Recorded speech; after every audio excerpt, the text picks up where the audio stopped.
께서 우리에게 주시는 말씀은 창세기 제40장 1절에서 8절까지는 말씀입니다. 창세기 40장 1절에서 8절까지는 말씀.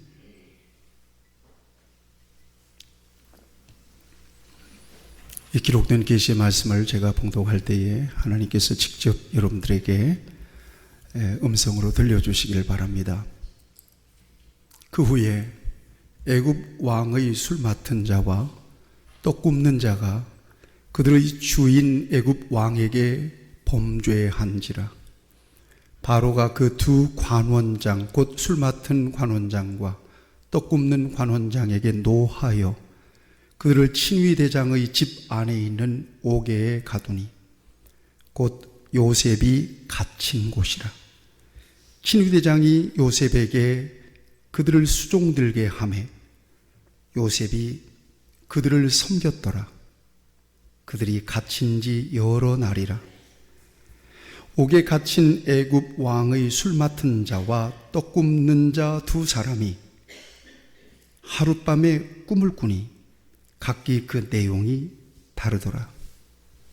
아침에 요셉이 들어가 보니 그들에게 근심의 빛이 있는지라.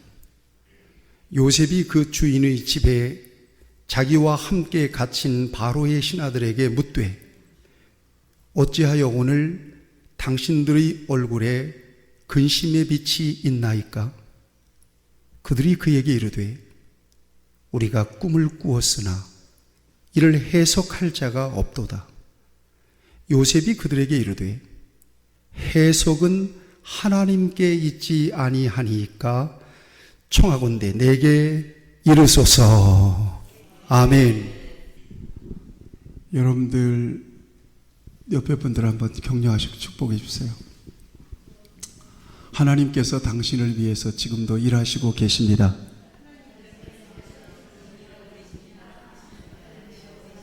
아멘.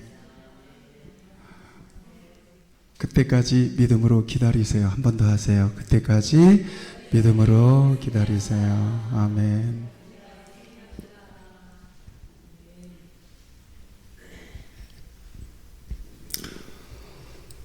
창세기 요셉의 이야기는 창세기 후반부 전체를 이렇게 다루고 있습니다. 그만큼 중요한 사람이에요, 요셉이. 이제 오늘 우리가 읽은 본문 말씀은 이보다 더한 절망은 없어요. 이보다 더한 절망은 없는 거예요.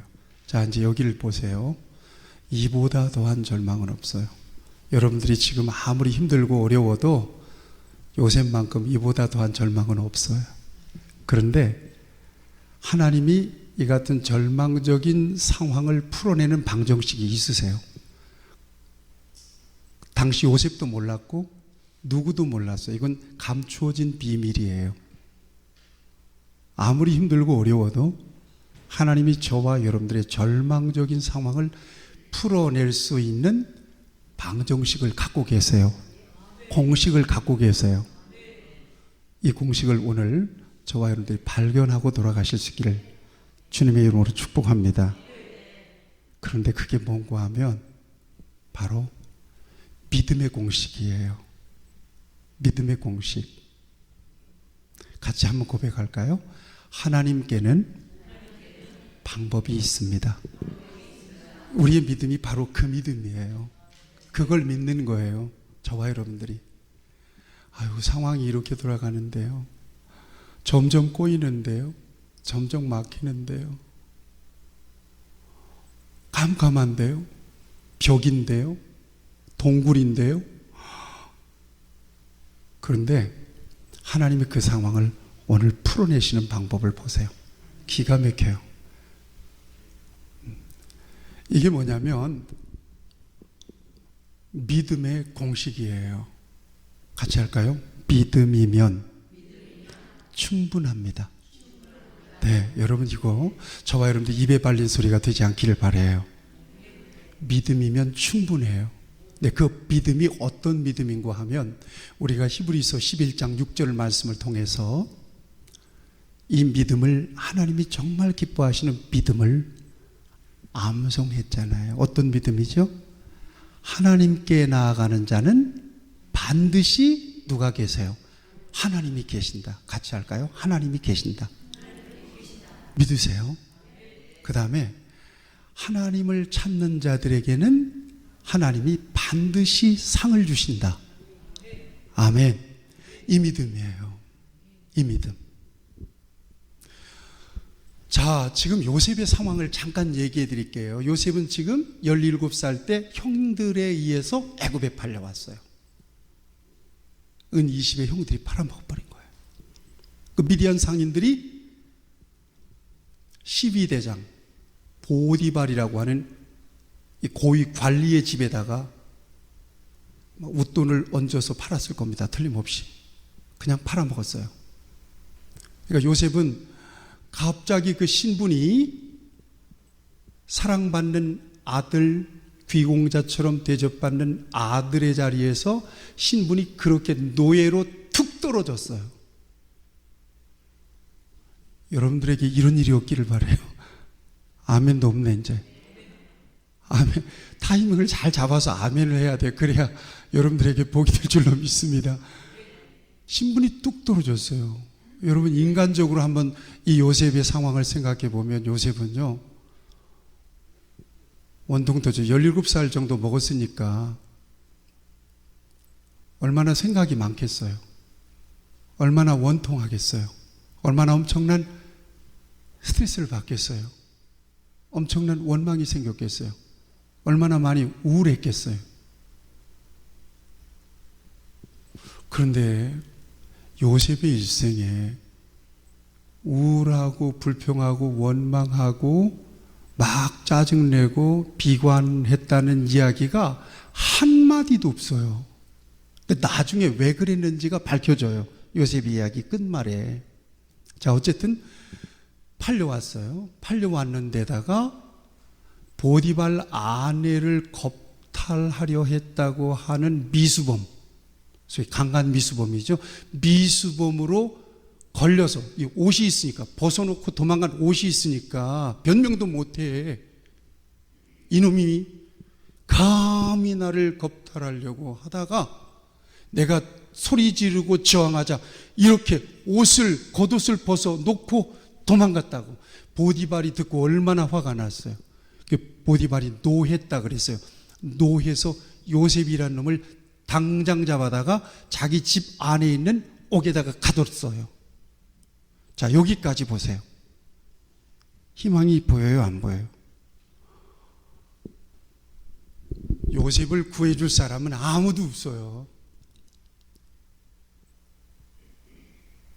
여러분들 이 정도는 아니죠? 코로나 이후에 교회가 많이 어렵고 힘들어도 이 정도는 아니에요. 자, 그런데 하나님은 이 상황을 어떻게 풀어가실까? 저와 여러분들이 관전 포인트를 가지고 이 장면을 예의 주시해서 볼 필요가 있어요. 근데 아무것도 없는데 요셉이 가진 것이 딱 하나가 있어요. 뭐예요? 믿음이에요. 믿음. 그래서 믿음이면 충분하다는 거예요. 다른 게 없어요. 내가 도와줄 수 없고 그 누군가 여러분들과 친분을 누리고 있는 그 누군가가 여러분들이 정말 힘들고 어려울 때 몇 마디 위로는 건넬 수 있겠지. 그렇지만 궁극적으로 도움이 안 돼. 누가 아프대. 수술을 했대요. 2번, 3번 정도 위로하려고 찾아가는 사람은 대단히 친밀한 사람이 맞습니다. 그러나 대략적으로 1번 정도 인사차 가서 위로하고 그리고 돌아와서 더 이상 가지는 않죠. 그러니 여러분, 사람을 하나님처럼 의지하는 사람은 바보예요. 우리가 믿을 것은 하나님밖에 없어요. 사람은 사랑의 대상이지 믿음의 대상이 될 수가 없어요. 어떤 사람이라도. 그러니까 사람을 신뢰하고 사람을 믿고 사람을 의지하려고 하는 그 단 몇 프로라도 하나님께 돌리세요. 그러면 하나님께 인정받게 될 거고요. 하나님이 도와주실 거예요. 자, 하나님밖에 없어요. 근데 그 안에 진실한 그 믿음이 있었다는 것, 특별히 그 믿음이 어떤 믿음인가 하면 하나님의 임재, 임마누엘 되시는 하나님, 그 하나님을 경외하는 믿음이에요. 경외라고 하는 말은 두려운 믿음이거든요. 하나님이 계시다. 하나님이 임재에 계신다. 하나님이 보고 계신다. 하나님이 들으신다. 하나님이 아신다. 하나님이 개입해 계신다. 이 믿음이었어요. 어디서 볼 수 있는 줄 아세요? 보디발의 아내가 요셉을 유혹할 때, 그때 요셉이 뿌리치면서 보디발의 아내에게 한 말을 주목해 볼 필요가 있어요. 여러분 성경을 한번 보실래요? 39장입니다. 21절, 23절 보세요. 제가 읽겠어요? 여호와께서, 지금 뭐냐면 보디발의 아내가 그를 유혹했을 때 뿌리치면서 요셉이 하는 말이에요. 여기에서 뭘 보자고요? 요 하나님께 대한 요셉의 믿음을 한번 확인해 보자는 얘기예요. 여호와께서 요셉과 함께 하시고 그에게 뭘 더하사? 인자를 더하사 전옥에게 은혜를, 39장 9절 말씀이네요. 39장 9절 말씀. 9절 말씀 확인하세요. 9절 말씀. 자, 봅니다. 이 집에는 나보다 큰 이가 없으며 주인이 아무것도 내게 금하지 아니하였어도 금한 것은 당신뿐이니 당신은 그의 아내임이라. 그런즉 내가 어찌 이 큰 악을 행하여 하나님께 죄를 지리까? 이렇게 되어 있단 말이에요. 이 말을 쉽게 풀어내면은 보디발이 요셉을 신뢰했어요. 그래서 모든 걸 다 맡겼네요. 그런데 맡기지 않는 것이 누구뿐이래요? 자기 아내. 근데 이 말의 주어가요, 문맥을 잘 보세요. 주어가 바뀌어 있어요. 자, 어떻게 바뀌어 있는가 하면 이렇게 돼야 정상이에요. 이 집에는 나보다 큰 이가 없으며 주인이 아무것도 내게 금하지 아니하였어도 금한 것은 당신뿐이니 당신은 그의 아내임이라. 그런즉 내가 어찌하여 이 큰 악을 행하여 주인께 죄를 지으리까? 이렇게 돼야 맞는 거지. 그런데 하나님께 죄를 지으리까? 이렇게 고백하고 있는 거예요. 누구를 의식하고 있는 거예요? 하나님을 의식하고 있는 거예요. 하나님 앞에서 거룩하게 구별된 자신의 신분을 인식하고 살아가는 거예요. 지금 하나님 앞에 있다는 신전의식을 가지고 살아가는 사람이 바로 요셉이었어요. 그래서 하나님 때문에 하나님 앞에 범죄하는 것이 두려워서 보디발의 아내의 유혹을 옷을 벗어 던지고 뿌리칠 수가 있었던 것입니다. 하나님을 경외하는 믿음입니다. 이 같은 하나님을 경외하는 믿음이 39장 폈죠? 21절, 23절 말씀을 같이 보겠습니다. 같이 읽겠습니다. 시작. 여호와께서 요셉과 함께 하시고 그에게 인자를 더하사 전옥에게 은혜를 받게 하심에 전옥이 옥중 죄수를 다 요셉의 손에 맡김으로 그 재반 사물을 요셉이 처리하고 전옥은 그의 손에 맡긴 것을 무엇이든지 돌아보지 아니하였으니 이는 여호와께서 요셉과 함께 하심이라. 여호와께서 그의 범사에 형통하게 하셨더라. 아멘. 이런 은혜를 하나님께서 주셨습니다. 그 같은 절망적인 상황을 희망적인 상황으로 바꾸실 뿐만 아니라 그 상황을 전화위복이 되게 하시는 거예요. 하나님에 대한 믿음이, 하나님을 향한 믿음이 누구도 없어요. 하나님 한 분뿐이에요. 믿음밖에 없어요. 그런데 상황을 이렇게 바꿔요. 어떻게 바꾸죠? 사람들에게 은혜를 입게 하잖아요.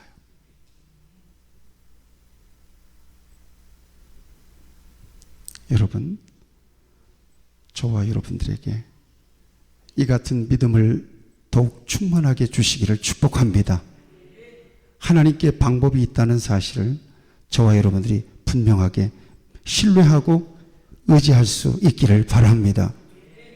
하나님은 측량할 수 없는 방법으로 저와 여러분들의 삶을 이끄시고 계신다는 사실을 저와 여러분들이 놓치지 말아야 될 것입니다. 성경에 하나님 앞에 쓰임 받았던 사람들은 공통적으로 믿음의 사람들이잖아요. 믿음의 사람들. 누가 그런 방법으로 그 절망적인 상황, 그 급박한 상황을 해결할지 알았겠느냐는 거예요. 모리아 제단에 아브라함이 이삭을 데리고 갔을 때 거기에 이삭 대신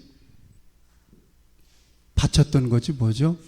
수풀에 걸려있는, 뿌리 걸려있는 순양이에요. 그렇게 하나님이 예비해 놓으신 줄 누가 알았겠느냐 말이죠. 아무도 몰랐어요. 그런데 하나님은 은밀하게 그렇게 일하셨습니다.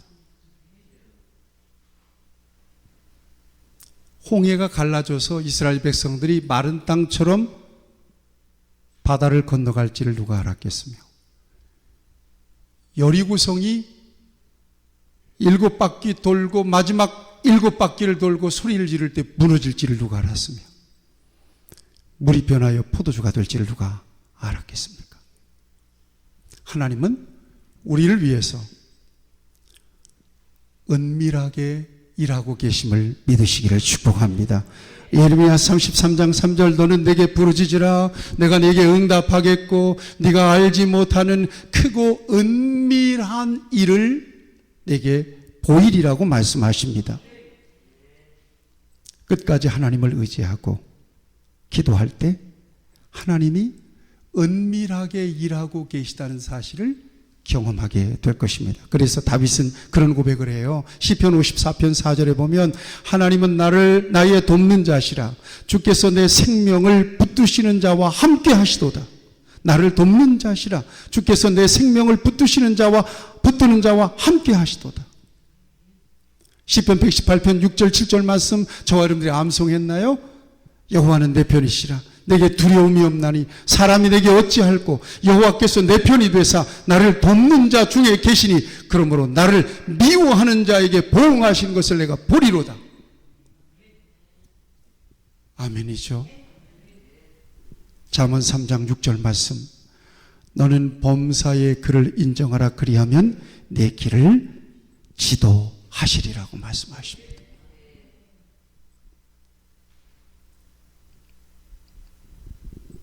아무것도 없습니다. 오직 하나님께 대한 믿음밖에 없습니다. 사랑하는 성도 여러분, 저와 여러분들 가운데 내가 능력껏 최선을 다해서 내 인생을 풀어내는 것 같지만 그렇지 않습니다. 하나님은 저와 여러분들을 위하여 은밀하게 일하고 계신다는 사실을 믿으시기를 축복합니다. 그래서 오늘 저와 여러분들이 여기에 있는 거예요. 세상이 얼마나 험해요. 난 아침에 일어나서 뉴스를 보고 깜짝 놀라서 이게 어디 다른 나라에서 일어난 일인가 그랬어요. 내가 확인했을 때는 120명이 죽었대. 120명, 12명도 많은데 2명도 많은데 120명이나 어떻게 그 젊은 사람들이 죽었을 거 아닙니까? 예배 올라오기 전에 또 뉴스를 한번 확인해 봤어요. 150명이 죽었어요. 또 더 죽을 사람들이 많대요. 뉴스를 쭉 검색해 보니까 10만 인파가 모였대요. 10만 명이. 어제 SNS 제 친구가 요상한 복장을 하고 사진을 올렸더라고요. 그래서 이분이 믿는 분인데 왜 이렇게 요상한 복장, 이상하다, 이분이 왜 이렇게 화장을 이렇게 했지? 나는 뭐 아무것도 모르고 왜 이렇게 화장을 이렇게 했어? 무섭게. 그리고는 그냥 사진만 올려놨어요. 사연 없이. 그랬는데 밑에 댓글을 잠깐 보니까 누군가 그래요. 지금 어디? 그래요. 써놨어요. 그러니까 이분이 어디였죠, 그거가? 예? 예? 지금 이태원 이렇게 돼 있어요. 나 지금 그분의 생사가 지금 제가 염려가 돼요.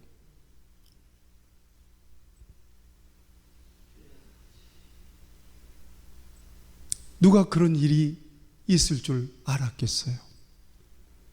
거기에 요상한 분장들을 하고 가가지고 실컷 즐기고 떠들고 놀고 다시 돌아올 줄만 알았지 거기에서 죽음이 될 줄 누가 알았겠냐고요.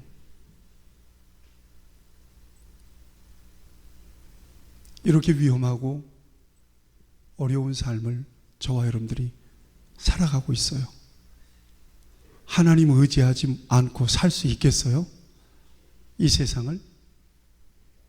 믿음 없이 못 살겠죠? 믿음 없이 못 살아요.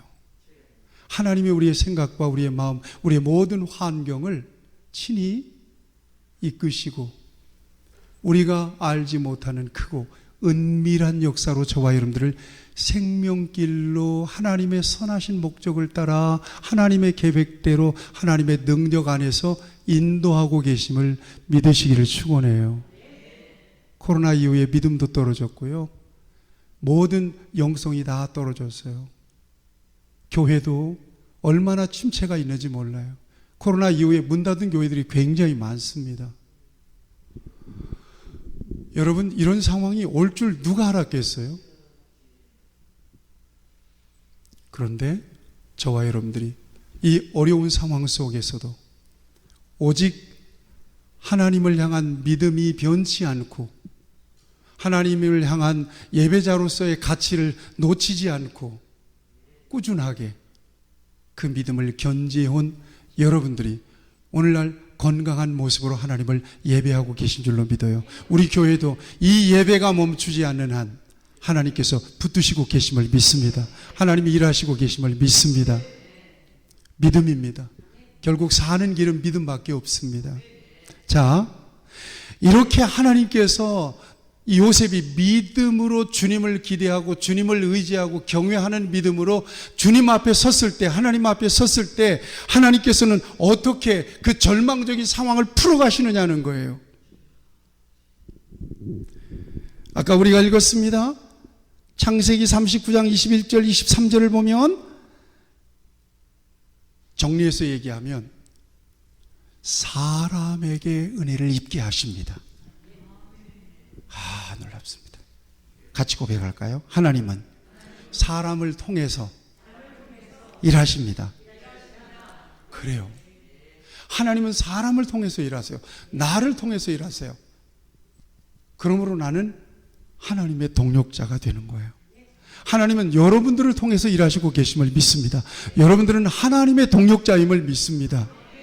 여러분 어디에서 만났습니까? 이 사람들이 옥중에서 만난 사람들입니다. 술 맡은 관원장, 떡 굽는 관원장, 옥중에서 만난 사람들입니다. 감옥이 어디입니까? 거기가.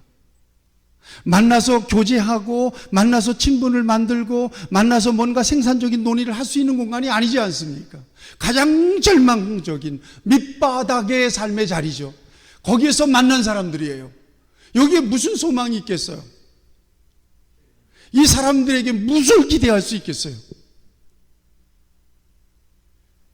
그런데 거기에서 하나님은 출구를 만들어 가십니다. 출구를 만들어 가세요. 예상 못해요. 어디지? 무엇을 통해서 하나님께서 일하실 거예요? 나는 모르겠어요. 그러나 하나님이 하실 것을 믿어요.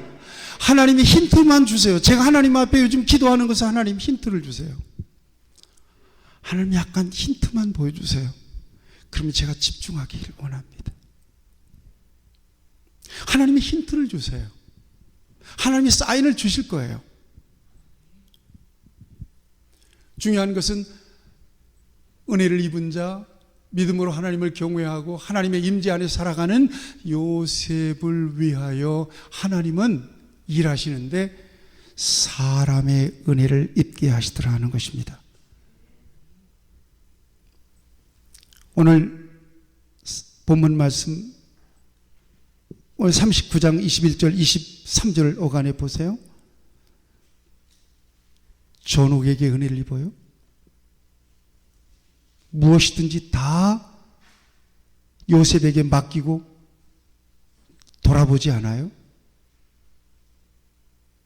전제가 무엇이에요? 여호와께서 요셉과 함께 하십니다. 이거예요. 하나님의 눈에 든 사람은 사람의 눈에도 드는 사람이 돼요. 여러분 믿으세요. 하나님 앞에 쓰임받는 사람은 사람에게도 쓰임받는 사람이 돼요. 어떤 경우 나는 하나님 앞에 잘 보이고 하나님 앞에만 쓰임받으면 된대요. 사람은 아무 소용없대요. 그건 잘못된 생각이에요. 사람의 눈에 드는 사람은 하나님의 눈에 드는 사람이고요. 하나님의 눈에 드는 사람이 사람의 눈에 드는 사람이에요. 하나님께 은혜를 받은 사람은요, 사람에게도 은혜를 받는 사람이에요. 그 다음에 또 하나가 있어요. 범사에 형통하게 하셨더라 그러죠. 하나님의 임재 안에서 살아가는 요셉이 옥중에서도 형통한 삶을 누렸다는 것입니다. 여러분 생각하세요. 가장 척박한 곳이에요. 자유가 없는 곳이에요. 의지가 결박된 곳이에요. 그럼에도 불구하고 그의 삶이 형통했다는 거예요. 형통했다는 것은 무엇이든지 잘 되었다는 의미예요. 하나님이 함께 하시면 그렇더라는 거예요.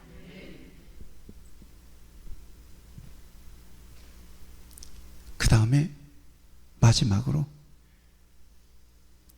그에게 뜻밖의 사람을 붙여주십니다. 사람을 붙여주세요. 그게 오늘 본문 말씀이에요. 요셉이 갇혀있는 그 옥에 누가 들어와요? 바로의 최측근에서 바로를 보좌하던 고위 관리 두 사람이 들어옵니다. 어떻게 이렇게 풀어가시나요? 누구도 예상 못한 일이에요. 우리가 집중해서 바라봐야 될 것이 바로 그거예요. 아무도 모르는 일, 감추어진 비밀, 누구도 예상 못한 이 일, 하나님은 이런 방법을 통해서 풀어내시네요.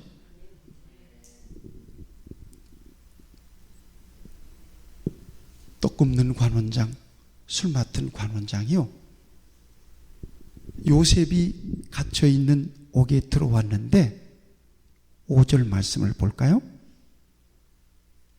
동시에 꿈을 꿔요. 꿈을 꾸잖아요. 꿈, 요셉, 꿈, 계시, 하나님, 바로 연결되는 단어예요. 꿈을 꿔요. 그리고 요셉이 그 꿈을 하나님의 지혜로, 하나님의 능력으로 해석합니다. 8절 보실래요? 그들이 그에게 이르되 우리가 꿈을 꾸었으나 이를 해석할 자가 없도다. 요셉이 그들에게 이르되 해석은 하나님께 있지 아니하니까 청하건대 내게 이르소서. 내게 한번 얘기해 보세요. 이런 거예요. 여기까지가 오면 본문 말씀이에요. 해석했어요? 안 했어요? 했죠. 이 해석이 정말 기가 막힌 줄 아세요, 여러분? 오늘 며칠 만에? 사흘 만에. 술 맡은 관원장은 뭐하고? 복직할 거고, 떡 굽는 관원장은 사흘 만에 죽을 것입니다. 근데 복직 얘기는 웃으면서 쉽게 했을 거예요. 그런데 술 맡은 떡 굽는 관원장이요, 그 사람도 관리입니다. 요셉과는 신분이 달라요. 요셉은 히브리 사람이에요. 이방 사람. 노예란 말이에요. 옥중에서도 계급이 있는 거지. 떡 굽는 관원장에게 당신은 사흘 만에 목이 달릴 것이고 당신의 몸을 새들이 와서 뜯어먹을 것입니다. 이렇게 얘기해요. 사흘입니다. 석 달이 아닙니다. 제가 새벽 기도 때 이 장면을 하면서 나 같으면 이렇게 얘기 못할 것 같다.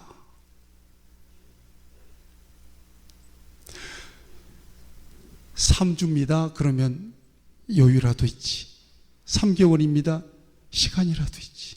글쎄, 한 3년, 4셋이라는 숫자가 의미가 있을 텐데 3년인지 석 달인지 하여튼 두루뭉실하게 넘어갈 수도 있는 상황입니다, 이게. 그런데 하나님께서 주신 계시가 분명해요. 그의 말씀을 가감하지 않고 얘기한 거예요. 그런데 그대로 된 거예요. 사흘 뒤에 바로의 생일날 그 같은 일이 일어났어요. 그런데 여러분, 성경을 한번 14절입니다. 40장 14절 보세요. 술 맡은 관원장에게 꿈을 복직할 거라고 하는 사실을 이야기해 주고 뭘 부탁하죠? 40장 14절 말씀, 당신이 잘 되시거든 나를 생각하고 내게 은혜를 베풀어서 내 사정을 바로에게 아뢰어 이 집에서 나를 건져주소서.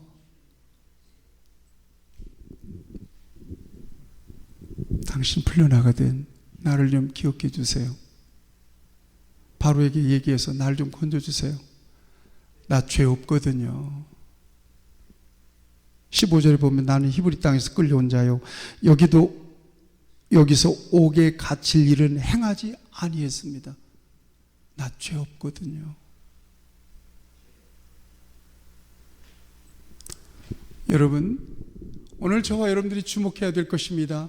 하나님께서는 절망적인 상황을 풀어내시는 하나의 방법으로 누구를 붙여주신다? 사람을 붙여주신다.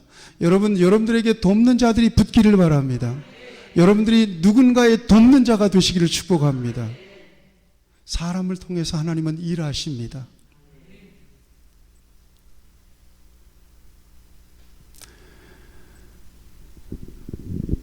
사도 바울이 선교의 역사를 통해서 우리가 바울의 행전을 봅니다.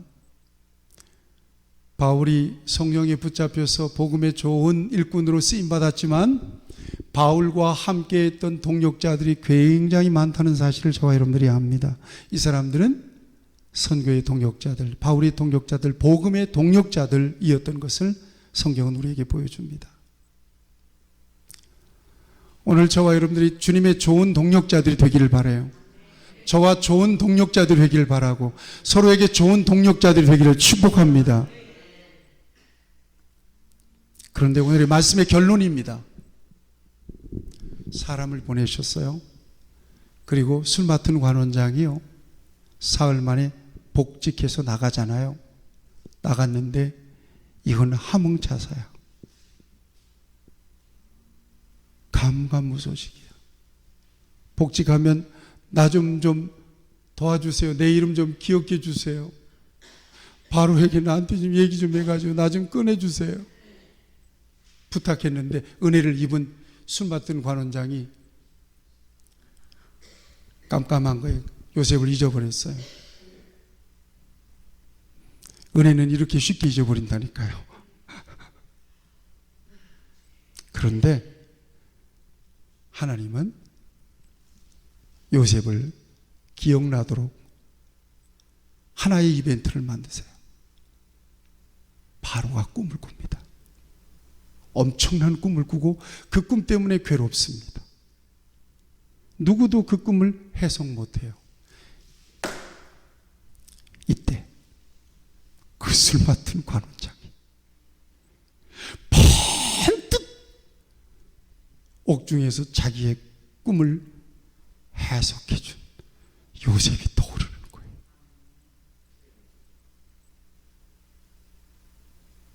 그래서 바로에게 요셉 이야기를 해요. 이때가 언제예요? 2년이나 지났어. 무심도 하지. 바로가 꿈 안 꿨으면 아마 그나마도 다 잊어버렸을 것 같아. 2년 지났어. 2년이나 지난 뒤에 요셉을 생각하는 거예요.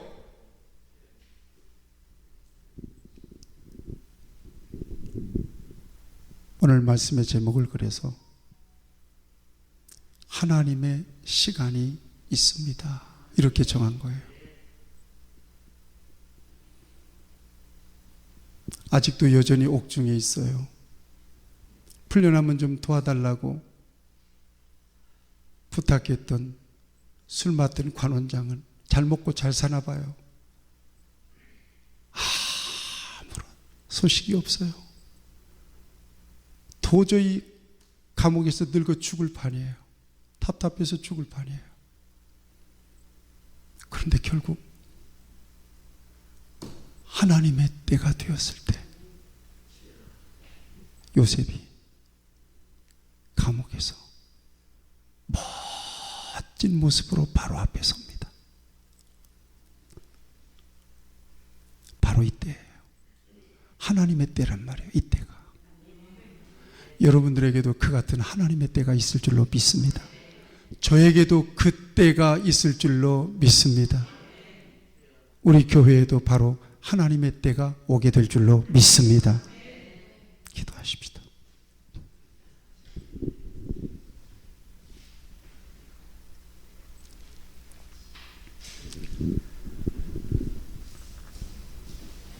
때때로 막막하고 두렵고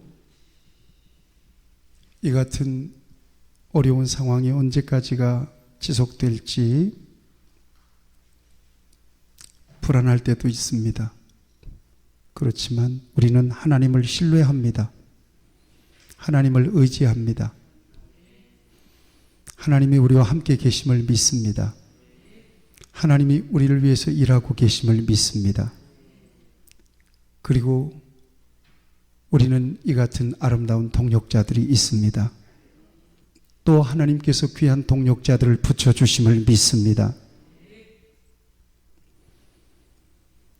하나님의 때에 반드시 하나님의 반전의 역사가 있을 것을 믿습니다. 그때까지 우리에게 인내의 믿음을 주시고 고난 중이라도 찬송하고 감사할 수 있는 믿음을 주시옵소서. 우리 주님께서 우리와 함께 계심을 믿사오니 어떤 순간에라도 부정적인 말 하지 않고 낙심하지 아니하고 할 수 있거든이 무슨 말이냐. 믿는 자에게 능치 못함이 없다는 믿음 안에서 하나님의 때를, 하나님이 일하시는 때를 진실한 믿음으로 기다리고 그 때를 만나게 되는 놀라운 역사를 우리 모두에게 허락하여 주시옵소서. 예수님의 이름으로 기도하옵나이다. 아멘.